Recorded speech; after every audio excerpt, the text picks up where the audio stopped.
Calendar for the day. The first bill on the calendar for the day is House File 14. The clerk will report the bill.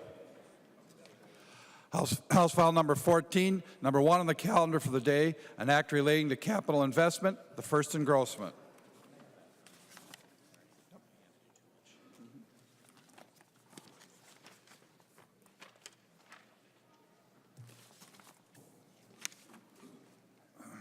Recognize the bill author, the member from Candy, Ojai, Representative Miller, to introduce your bill. Thank you, Mr. Speaker. Members, House File 14 is a non-controversial bill. It authorizes the Rural Finance Authority, and it puts $35 million in user finance general obligation bonds into their fund. The Rural Finance Authority was established in 1986 to administer a program under which the state partners with agricultural lenders to provide low-cost funding to Minnesota farmers. In a typical loan, agricultural lenders provide 55%. The RFA provides 45% at a lower interest rate, which allows them to do this.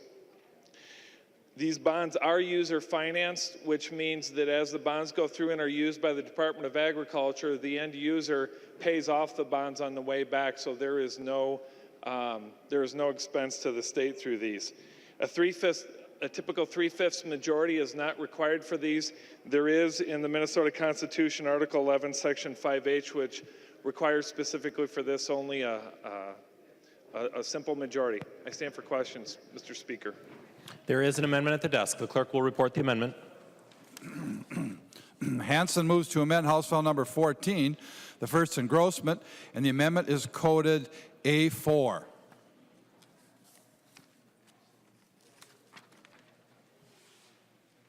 Recognize the member from Dakota, Representative Hansen, to introduce your amendment. Thank you, Mr. Speaker, and I move the A4 amendment because the author mentioned in his presentation of House File 14 that it was a non-controversial bill, and there were a number of provisions that I think members identify as non-controversial that have a need that is statewide in nature. This amendment relates to the Board of Water and Soil Resources, and it relates to wetland replacement, a need that I think is non-controversial, but is urgent.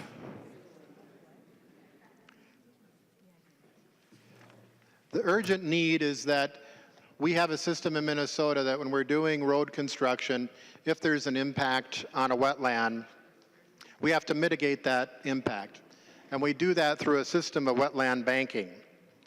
When the dollars aren't there for those wetland banks, that can impact construction.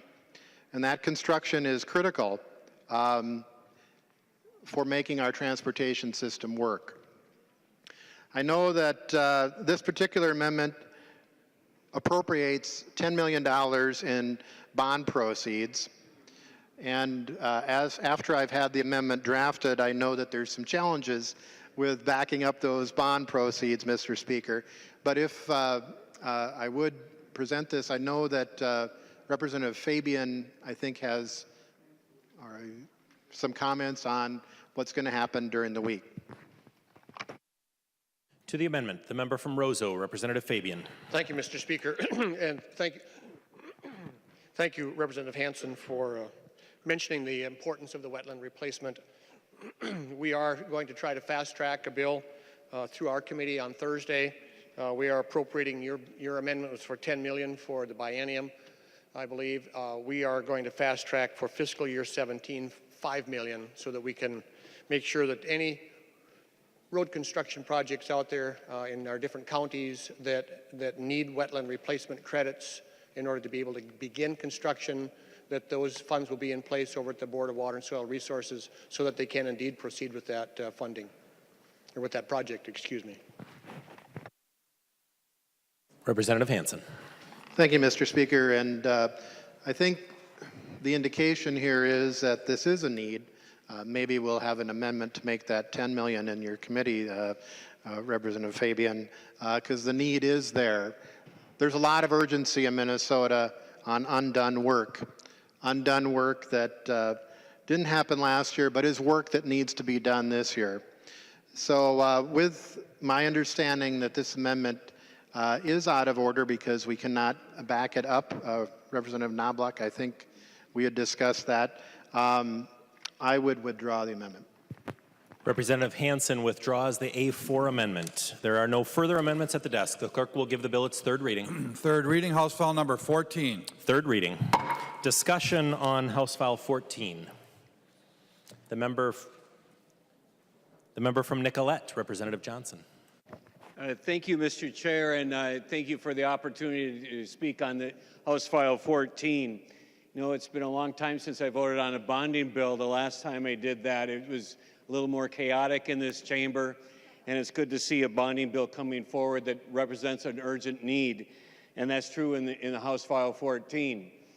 I would be remiss, however, if I didn't suggest to Minnesota and to this body that there are a lot of urgent needs that need bonding in this session, and where I live particularly, that's true of the Minnesota State Hospital, where they need to be reconfigured and rebuilt in order to make a safer environment for the people who work there, and certainly for the people who are served there. And hopefully we can move forward at some point soon with a full bonding bill to meet the needs of Minnesota. But I'm here to talk today about House File 14.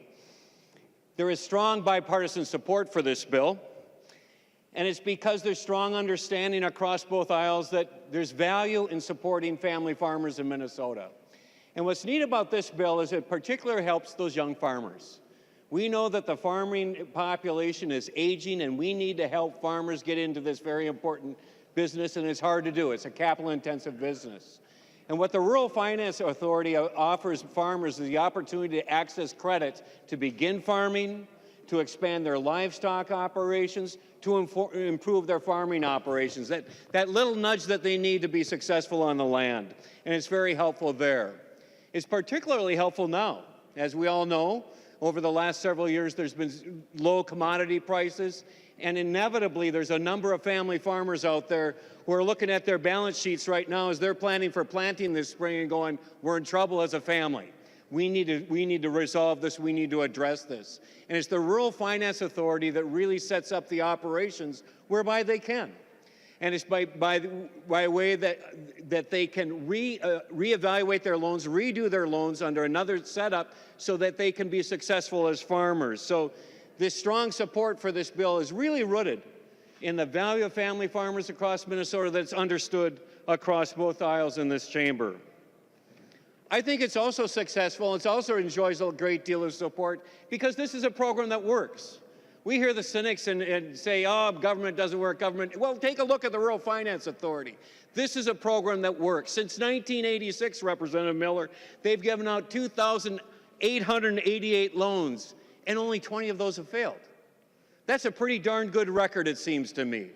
And so it's a program that works, and I really believe that Minnesotans will stand proudly and support programs that work. It's also unique, it's also interesting that the Rural Finance Authority is the way they go about their success. It's through a public-private partnership. We hear about those all the time. And again, this is one that works. This is a situation where the state of Minnesota works with community bankers to make sure that credit's available to farmers. In fact, the Rural Finance Authority works with over 400 community banks across the state of Minnesota. And beginning farmers who start out and receive a beginning farmer loan are expected to and required to participate in the Farmer Business Management Program, which will help them be successful farmers. Again, farmers working with their banks who are being supported by the state of Minnesota to make sure that young people can succeed on the farm. This bill will help Minnesota family farmers succeed.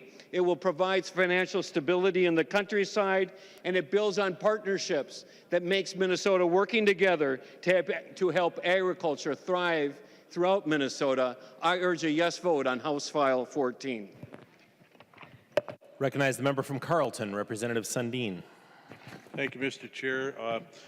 And I thank the author for bringing this forward. I had the honor of carrying this bill last year, and it was successful, but it met the same fate as so much of the work of this legislature last year. But I'd like to tell you a story about John and Jane Fisher Merritt in Carleton County, and I hope everybody has a story like this in their district.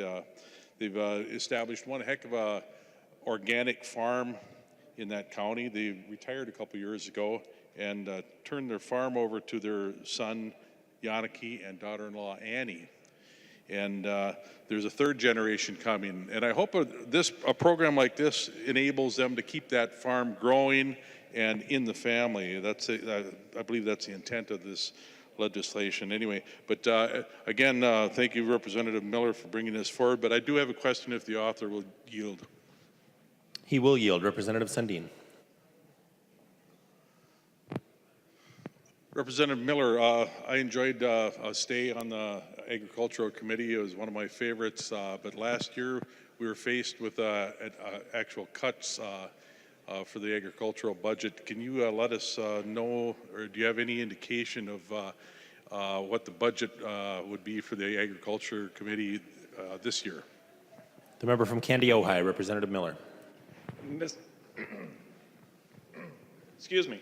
Mr. Speaker, Representative Sundin, we're going through those processes right now. We're hearing at this time what the department is requesting, and they have requested a slight increase. As you know, when targets come in, that'll kind of indicate where it is that we're going to go from there. To this bill, Representative Sundin. Thank you, Mr. Chairman.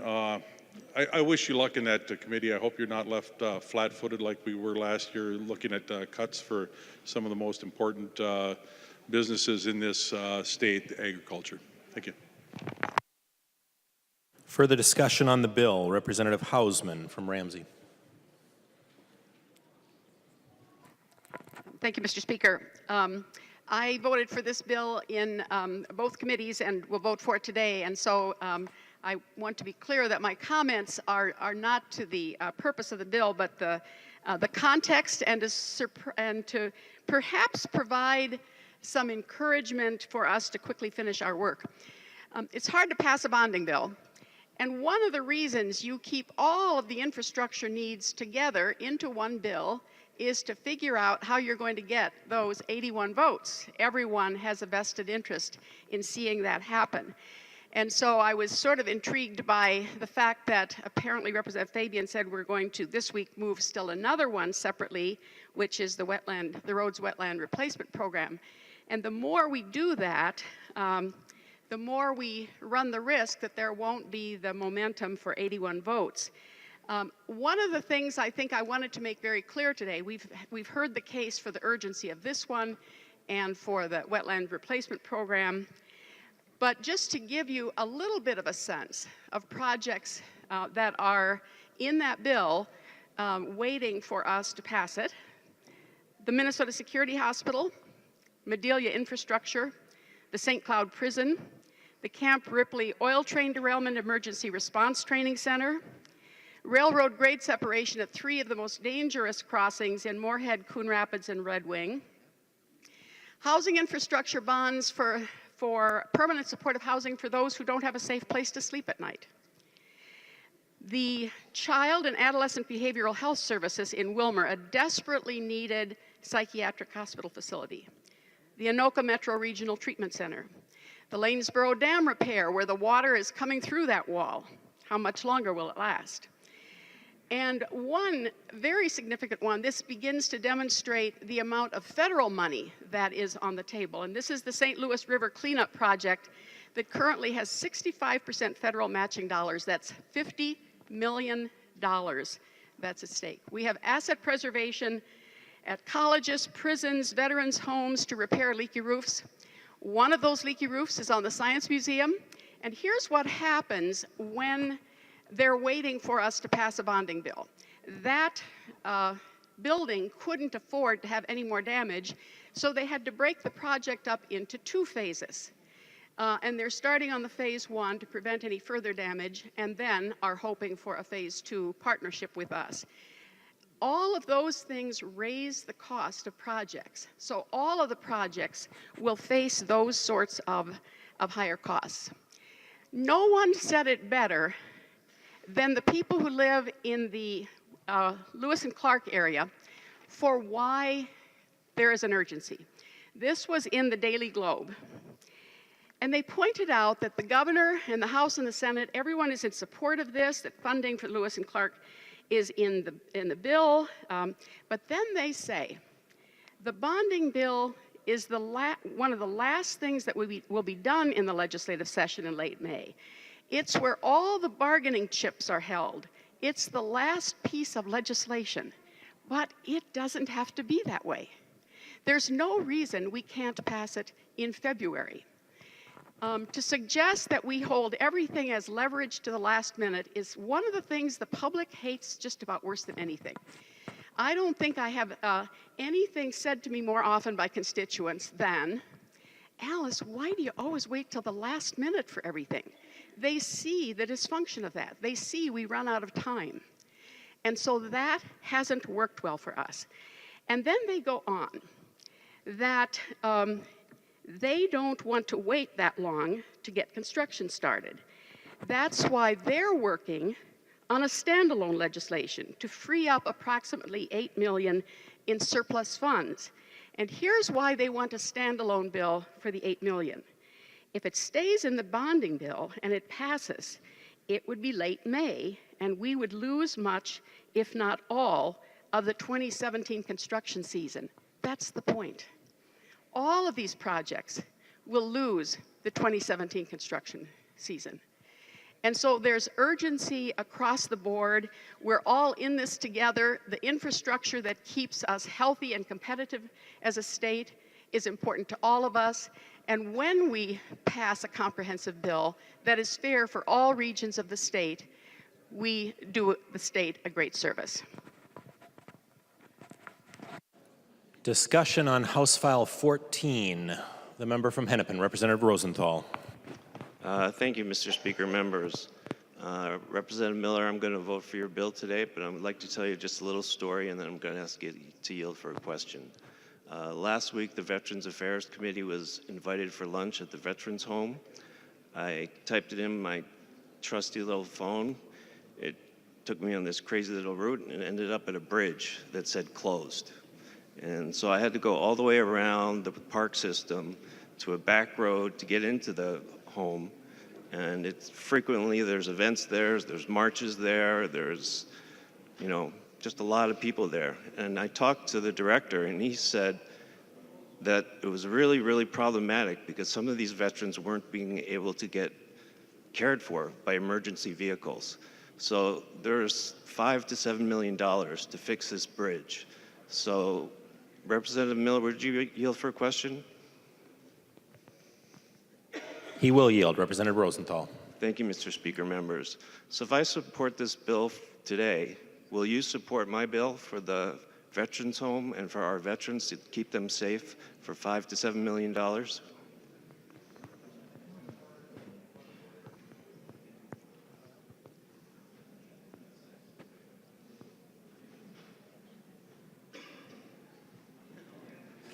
Representative Miller. Thank you, Mr. Speaker. Representative Rosenthal, I think what needs to be clear here is that I definitely support veterans. I'm a veteran myself. As far as what, I don't think you meant this, but it sounds like a quid pro quo. I don't really want to go there. So, but I definitely support veterans, and I look forward to conversations with them. Representative Rosenthal. Thank you, Mr. Speaker. And Representative Miller, I apologize. I did not mean it to come out that way, but we have a real problem at the Veterans Home, and it needs to be addressed. So I hope we can do that very shortly. The member from Lyon, Representative Swedzinski. Thank you, Mr. Speaker, members. Just want to thank Representative Miller for picking this bill up and moving it through the process. I think the RFA has a lot of great staff. Ryan Rollis does an excellent job over there, as well as others. The conversation kind of got off the trail a little bit, off the track a little bit, talking about the bonding bill from last year. If you all remember just a little bit, we did pass this bill with a lot of other good projects, transportation and other things, and it was definitely derailed over in the Senate. And I just wanted to remind us of that. So appreciate the work we did over in the House when it came to the full bonding bill. Just in case anyone forgot that, thank you. Recognize the member from Pope, Representative Anderson P. Thanks, Mr. Speaker. Members, we've done some good work in this House so far this session, and if we get this bill done today, I think that good work continues. Just want to mention, we've talked about and understand that the commodities are cyclical, and right now farm commodities are in a down cycle. But there's a term going around in ag marketing right now. It has to do with what's called the burn rate. And that's the rate at which farmers are burning through their equity in an effort to get operating money to get the crop in for the year. And this is the time of the year when farmers try to line all those things up, and a lot of us have to do some restructuring, and that's where this bill would really step up and help and provide another area where this could be done. So time is of the essence here. I understand the need for other bills, but today, let's work on this one, get this one done for the farmers of Minnesota. Thanks, Mr. Speaker. Recognize the member from Cottonwood, Representative Hamilton. Well, thank you, Mr. Speaker. And I just want to clarify one thing. There's talking about a budget cut for the Ag Committee. And my initial response was, only in government can you receive about a 42% increase in your budget and have it be considered a cut. Representative Miller, I want to thank you for your leadership on RFA, and also go back to your leadership on avian influenza as well. Thank you for bringing this forward. Last year and 2 years ago, we had a strong focus on emerging diseases and farm safety and food safety. We increased the budget for the Ag Department to make sure we were meeting our statutory requirements as it pertains to food safety, and we had significant investment into research as well. We did some great work here for agriculture the last biennium, and we'll continue doing that moving forward. Thank you, Representative Mellon.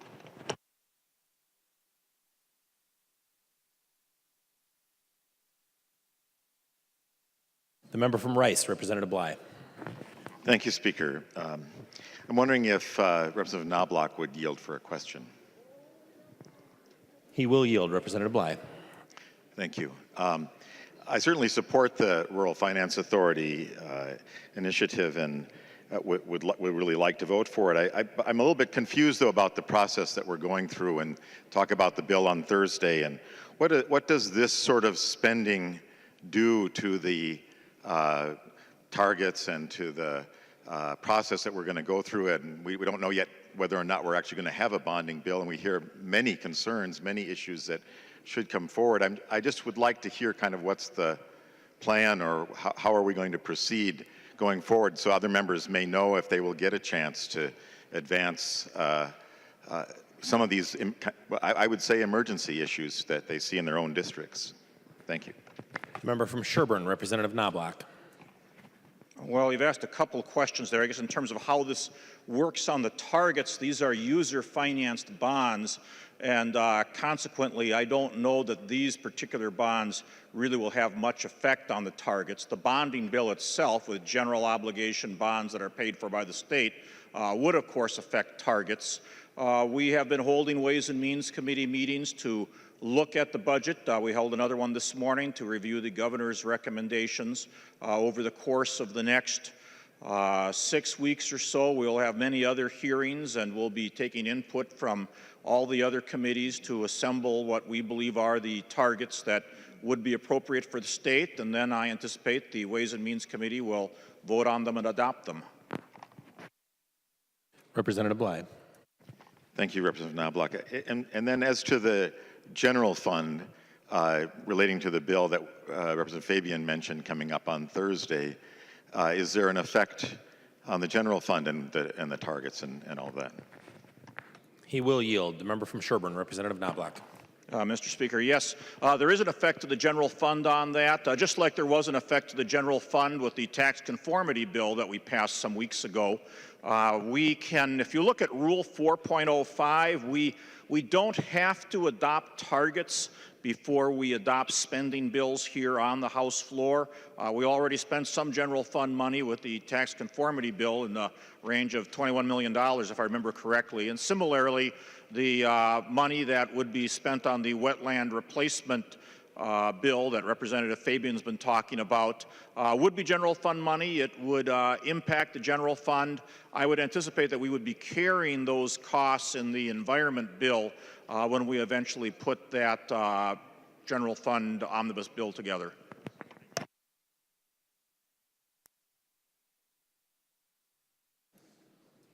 The member from Meeker, Representative Udall. Thank you, Mr. Speaker and members, and I just want to echo the thanks to Representative Miller for bringing this bill forward. And while this is a bonding bill, it is not subject to the same restraints as the bonding bill that I expect you will see later on in the session. And I just want to assure those who are concerned that I don't think it's our intent to do a bonding bill by bill. Any further discussion? The member from Couchiching, Representative Eckland. Thank you, Mr. Speaker, and thank you, Representative Miller, for bringing this bill forward. I am in full support of House File 14, and I urge all my colleagues to vote green. It troubles me that we are carrying these standalone bills when we need a bonding bill. Here's a few examples from my district that are leveraging federal dollars to make the bills happen, or make the projects happen. The Gitchigami Trail project on the North Shore. It takes the bicyclists out of the traffic of Highway 61 and moves them around the city of Tofte, taking away our, addressing the safety issues of having the bicyclists out in traffic. If anybody's been on Highway 61 in July, it's pretty busy. The Voyageurs National Park Clean Water Project. The request is $2 million, and we're leveraging $4.5 million to bring clean water to Voyageurs National Park. The International Falls International Airport has a request in for $3 million, and that request is leveraging $7.7 million of a project that will upgrade and provide safety to the International Falls Airport. Mr. Speaker and members, I urge you to pass House File 14. More importantly, I ask that we pass a bonding bill this year. These projects will put a lot of our fellow Minnesota residents to work, and it is something that our constituents sent us down here to accomplish. Thank you. Member from Clay, Representative Marquart. Thank you very much, Mr. Speaker and members, and I rise in support of House File 14. This is very important for our farmers who are facing low commodity prices, facing rising property taxes, and quite frankly have quite a bit of uncertainty about trade agreements into the future. So this is an important bill for our economy out in rural Minnesota.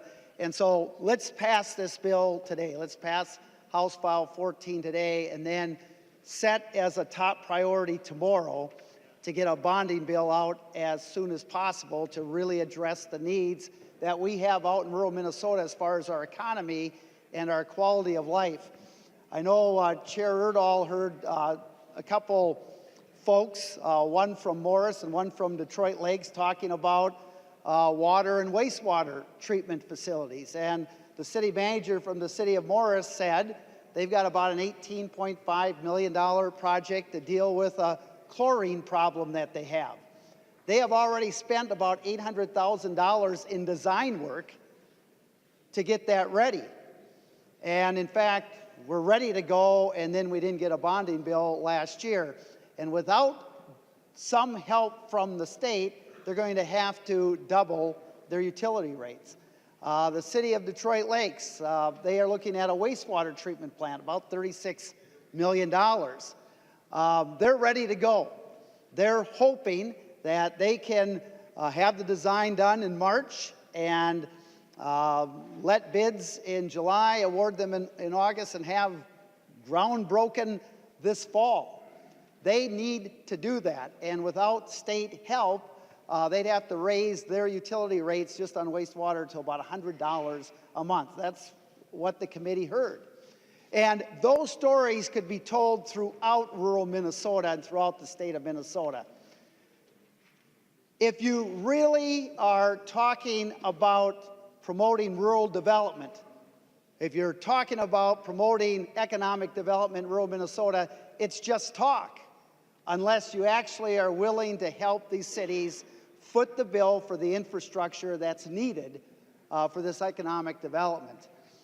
And I've heard a lot of talk about the bonding bill from last year, and I've heard a lot of blame that's gone around. And let me tell you, Democrats and Republicans were to blame for not getting that bonding bill done last year. You could talk about getting a bonding bill at 11:15, 45 minutes to the end of the hour, or you could talk about the Senate adding on a light rail amendment. But quite frankly, even without all that, the bill was riddled with so many mistakes, it probably wouldn't have been able to be signed into law anyway. But the bottom line is, folks back home, the folks I talk to, they're sick and tired of the blame game. They're sick and tired of that. They want results. They want jobs in their communities. They want important projects in their community. They want to improve their quality of life. And the delays really cost a lot of money.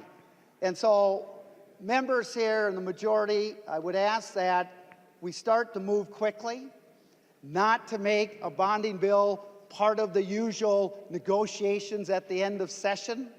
I don't think it's right that we use rural Minnesotans and others as pawns in our chess game of negotiations at the end. That's not fair to folks. Projects are ready to go now. So members, no more blame game, no more excuses, no more delays. Let's get results for the folks back home. That's what they elected us to do. There are important projects throughout the state that will help our quality of life. Halstead, you've got Ortonville, Browns Valley looking at flood mitigation, literally preventing their communities from flooding or having to get flood insurance. You've got the statewide public infrastructure program that's really important to rural Minnesota and around this state. We've got Minority Leader Portman here is ready to work with leadership to get a bonding bill going. DFL lead Representative Hausman's ready to work further with Representative Udall to get things done. We're ready here on the DFL side to work to get a bonding bill done now, not part of any last-minute session. Get that done now if we're going to really talk truly about economic development in rural Minnesota and around the state. Governor Dayton's put out his bill. So let's move now. So let's pass House File 14 today, a very urgent, important bill for our farmers in rural Minnesota, and then let's start working tomorrow as a top priority to get a bonding bill out quickly that will help also many important projects in rural Minnesota and around this state. Seeing no further discussion, the clerk will take the roll on the bill.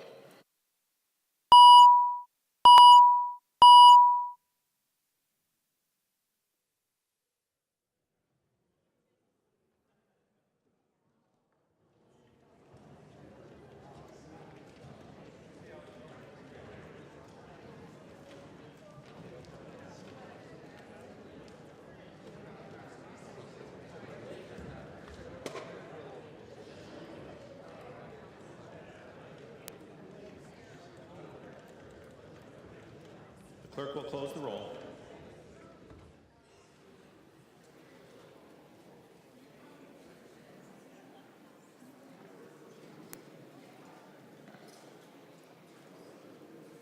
There being 129 ayes and 0 nays, the bill is passed and its title agreed to.